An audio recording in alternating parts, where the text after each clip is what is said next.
This is a review of the Rogue One series for the LEGO Star Wars Y-Wing. So, it takes up a lot of space here, so I'm just gonna get into it. And, yeah. So, you have several figures here. First one is a stormtrooper. Pretty standard. Then we have Admiral Raddus, which is the same species as Admiral Akbar.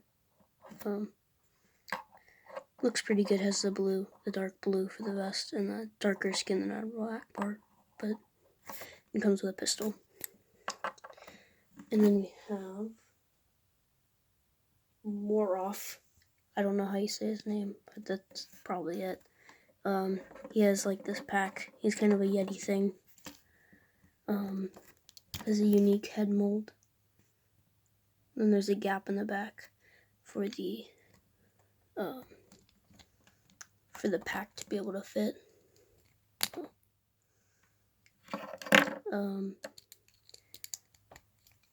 He has this blaster thing. I don't really know. Let me flip it on there. Then we have, this is just a generic Y-Wing pilot. He looks kind of like Gold Leader though. He has a pistol and these kind of interesting coloring gloves. I don't know what color exactly that is. But the most interesting thing about him is that his suit is dark blue instead of the standard orange, which is kind of cool. I like it. It does have leg printing and back printing and a double-sided face. And I really like the helmet printing. A little bit of a better look. And then this is just a generic astromech with the kind of a little bit lighter than gunmetal for the base color, and then well, the legs are that, or the legs and the printing here is silver, but then the actual base is dark gray. Then he has the smoky brown see-through dome, which I think looks really bad, but what do I know?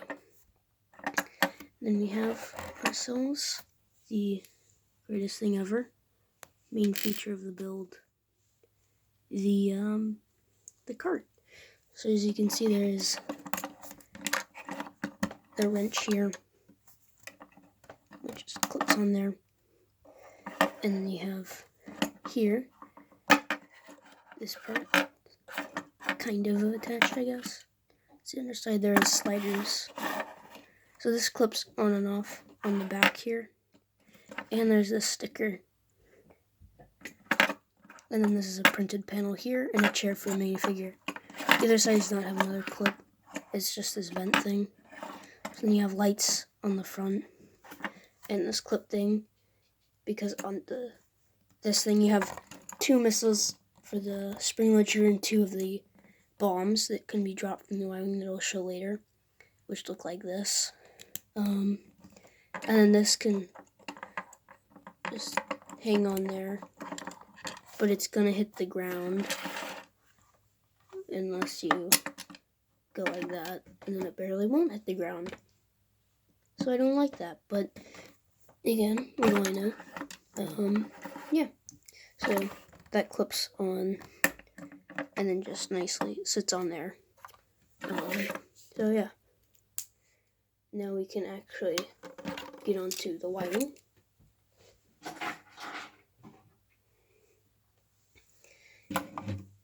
So this is going to take up a lot of space here.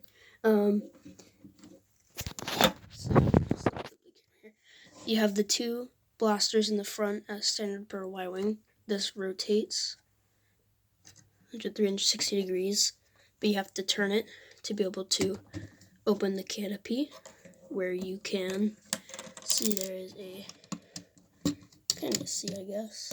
Let's take that apart. One moment. Sorry. There is a printed control panel there, or sorry, sticker control panel, and then the side there. So yeah, the figure actually fits very nicely in there. We just kind of get him in there, and then shut that on. You can, there's not glare, you can see he actually sets a very nice level in there. Looks good. So yeah, that's nice. So then you have just a standard space for your astromech, and he can sit in there. And this dome will have enough space to stick up above, and he can be semi-useful, I guess.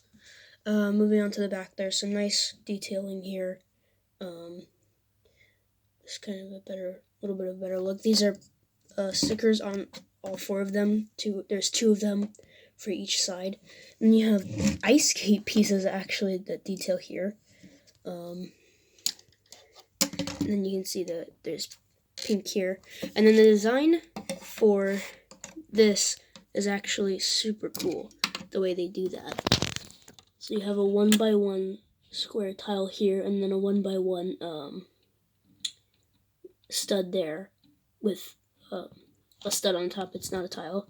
And then you have the cheese slope, 1x1 cheese slope. And then you have these bricks, which have the studs on all 4 sides. 1x1 with studs on all sides except for the bottom. And then you have these pieces that just go on top. So then you leave a stud open there, and then the stud acceptor accepts the stud peg right there. And there's some more detailing. This is for the mechanism for the ball, which I'll show a little bit later. Again, more detailing on the back. Yes. So yeah, and then here, I'll show the bottom here. This is what the bottom looks like. So you have ratchet joints for all of these landing gear, which do work nicely. And then this is a little bit of a better look at the ball mechanism. Fortunately, you can only really have 2 in at once. I'm going to show you a little trick that I figured out myself for that. And then here we have the 2 spring-loaded missile shooters. That's probably gone forever, but that's fine because you get like 1,000 of them in every set. So up top here, they actually want you to have it like this, but I like to have it half turned so the bottom one doesn't fall out. And you can swoosh around, and no matter how hard you try, unless you like physically pull out the shell, it's not gonna fall out. Whereas Lego likes to have it here. The bottom one is completely safe, but if I just flip that over, the top one's gonna fall out. So yeah, the way to activate it is you turn back on this knob here, and it turns the mechanism, and your shells are gonna fall out. And it actually does work really well, other than that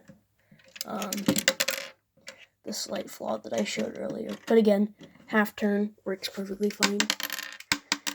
And you can't, unless you like hold it in, you're not gonna be able to fit the entire you're not gonna fit more than 2, unless you're trying really hard to mess with it. That's okay. But yeah, so overall, this is kind of the design here. Looks really good, definitely accurate.